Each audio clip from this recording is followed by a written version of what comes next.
Good evening to all of you. मैं आपको fifth class का पहला चैप्टर, जो फिफ्थ क्लास की साइंस सक्सेस साइंस का पहला चैप्टर है, पहले चैप्टर का नाम है ग्रोइंग प्लांट्स। मैं वहाँ से आपको थोड़ा सा डिस्कस करा देती हूँ, क्योंकि आप लोगों को एक्सरसाइज सोल्व करने में थोड़ी दिक्कत हो रही है।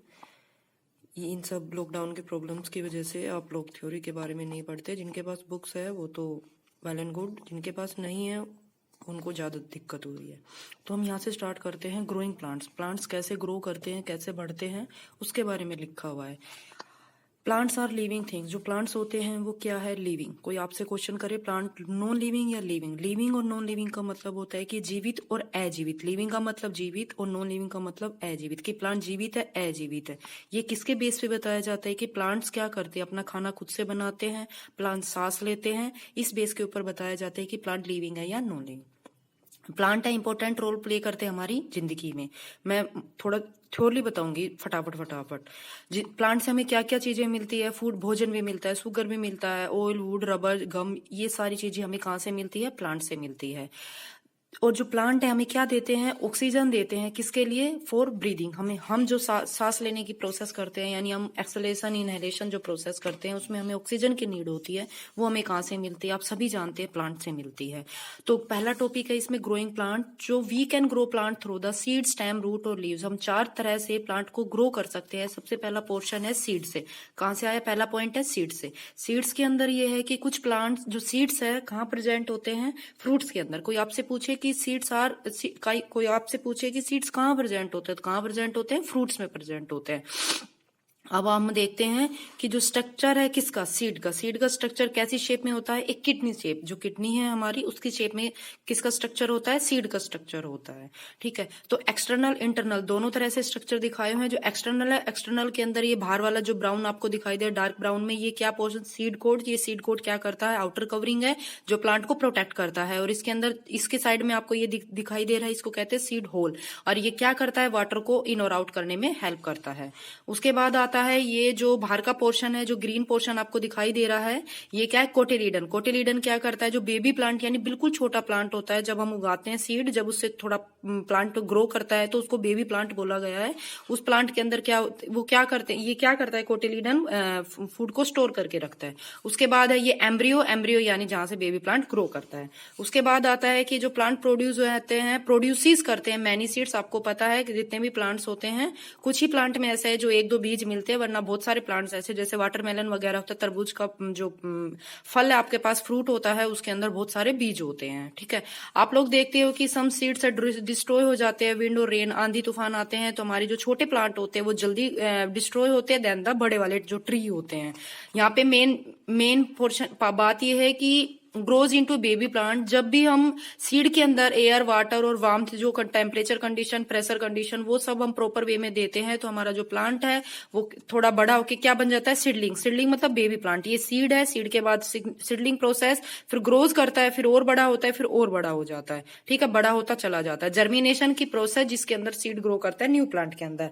कोटिलीडन मैंने ऊपर ही बता दिया था कि आउटर कवरिंग होती है, जिसके अंदर फूड स्टोर होता है। ठीक है। उसके बाद आता है, इसके अंदर मेन टॉपिक है सीड डिस्पर्जल। अब हम ये देखेंगे कि जो सीड्स है, कुछ प्लांट के अंदर तो जैसे हम बोना चाहते हैं, गवावा वगैरह के प्लांट जो हम बोना चाहते हैं वो तो हम खुद से बो देते हैं। और कुछ प्लांट्स ऐसे होते हैं जिनको हम बोना चाहे भी तो भी हम नहीं बो पाते हैं, ऐसी कंडीशन हो जाती है। वो कैसे ग्रो करते हैं? यानी ये कैसे, थोड़ी ना पेरेंट प्लांट, और पेरेंट प्लांट के बाद कभी उनकी जनरेशन नहीं आती, सभी की जनरेशन आती है।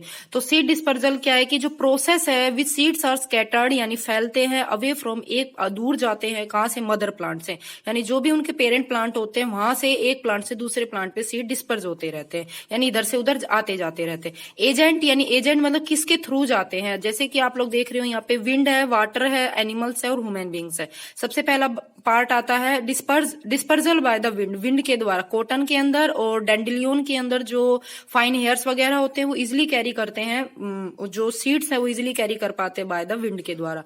जो एक क्वेश्चन यहाँ पे ये भी है कि जो मैपल सीड्स होते हैं वो किस स्ट्रक्चर में होते हैं? विंग लाइक स्ट्रक्चर में होते हैं। उसके बाद वाटर के अंदर जैसे लोटस है, कोकोनट है, seeds are disperse by the water. बाकी डिटेल हम क्लास के अंदर करेंगे। डिस्पर्जल बाय द एनिमल, जैसे कुछ एग्जांपल है है कोकिलेबर एंड धतूरा टाइगर क्लो, यानी जो पंजे वगैरह होते हैं उनके, टाइगर वगैरह के हुक वगैरह, उनके स्पाइन जो भी है एनिमल्स के थ्रू इनके अंदर सीड कैरी किए जाते हैं। नेक्स्ट है dispersal by the explosion. Explosion यानी जब ब्रस्टिंग होती है, जैसे हम पटाखे वगैरह फोड़ते हैं, उस सिचुएशन को हम ब्रस्ट बोलते हैं या एक्सप्लोजन बोल सकते हैं। जैसे कि pea, poppy, balsam and the bean, जो जितने भी ये प्लांट्स है इसके अंदर जो डिस्पर्जल होता है किसके थ्रू होता है, ब्रस्टिंग के द्वारा होता है।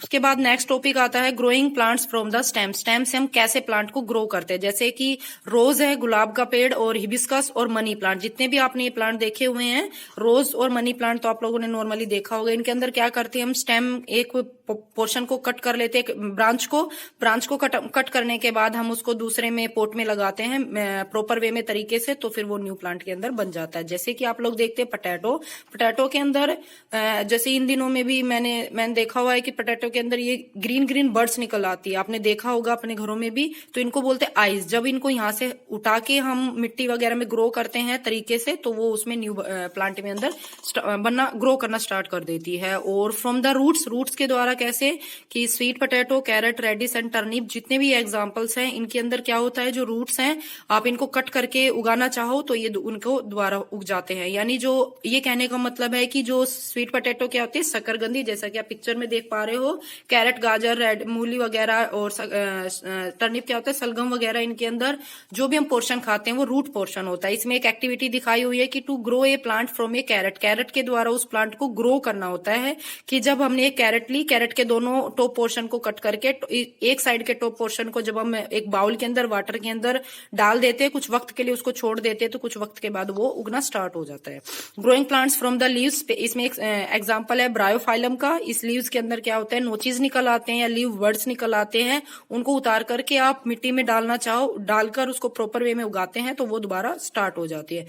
Growing plants from the spores के कैसे ग्रो करते हैं कि जैसे फंजाई लाइक मशरूम आप सभी जानते हो, and bread mould also grow from the spores. और ये इनके छोटे छोटे स्पोर होते हैं, वो एक ही जगह से दूसरी जगह पे ट्रांसफर होते रहते हैं और उनसे वो न्यू प्लांट के रूप में बन।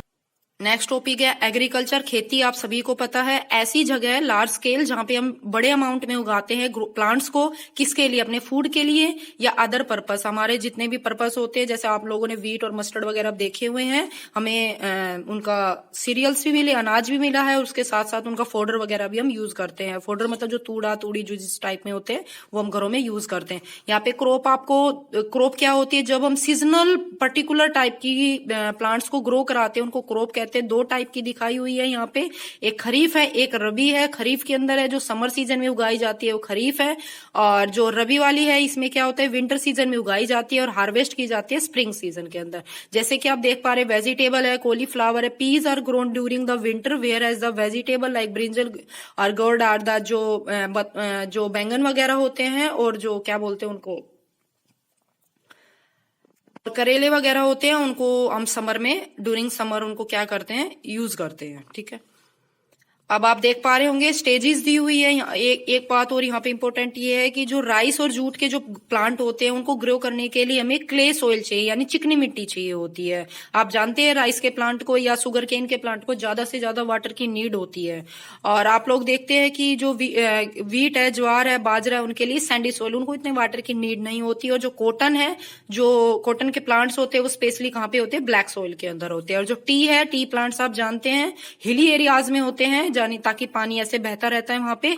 असम और दार्जिलिंग और असम की जगह पे उगाए जाते हैं। आप लोग देख पा रहे हैं स्टेजेस ऑफ एग्रीकल्चर की, जो किसान है, फार्मर है, अपनी प्लांट को ग्रो कराने के लिए, अपनी खेती एग्रीकल्चर करने के लिए क्या क्या पॉइंट स्टेप लेता है। वो सबसे पहले क्या करता है, खेतों को बहाता है, उस प्रोसेस को बोलते हैं प्लॉड प्रोसेस। उसके बाद उसमें खाद वगैरह डालता है, मैन्योर और केमिकल्स वगैरह, ताकि वहां पे जितने भी अनयूजुअल थिंग्स है वो हट जाए और जो केमिकल्स की जो कमी हो गई हो खाद के द्वारा उसको रिकवर की जाए। उसके बाद है सीड सोन मतलब बोनस, बीजों को बोता है।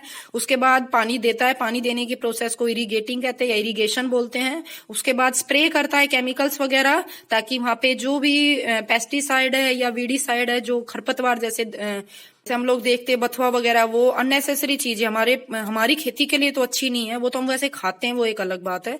और उसके बाद क्रॉप क्या करता है, हार्वेस्ट मतलब उसको कट किया जाता है, फिर गैदर किया जाता है, इकट्ठा करके अपने घर पे लाया जाता है। इस चैप्टर के बारे में इतना ही था। उसकी एक बात ये है, प्रोटेक्टिंग द क्रॉप को कैसे प्रोटेक्ट किया जाता है, बर्ड्स वगैरह से, काउ से, एनिमल से, बफेलोज वगैरह से कैसे प्रोटेक्ट किया जाता है। स्क्रे क्रो यानी जो हम पुतला बनाते हैं वहां पे खेतों के अंदर, या ड्रम वगैरह बजा के हम अपने प्लांट को, अपनी क्रॉप को क्या कर सकते हैं, प्रोटेक्ट कर सकते हैं। इस चैप्टर के बारे में इतना ही था। जितने वर्ड्स की मीनिंग था मैंने नॉर्मली बता दिया है, और एक वर्ड टू वर्ड क्लास के अंदर बहुत अच्छे से पढ़ाया जाएगा। कोई आप ये ना सोचे कि मैम ने बहुत ही नॉर्मल पढ़ा दिया है। Thank you students. I hope so आप जितनी भी एक्सरसाइज है बहुत अच्छे से कर पाएंगे अब। और बाकी जो डाउट बच गए हैं, ज्यादा टेंशन ना ले, इतना वरी ना हो, सारी चीज बहुत ही तसल्ली से कराई जाएगी। थैंक्स।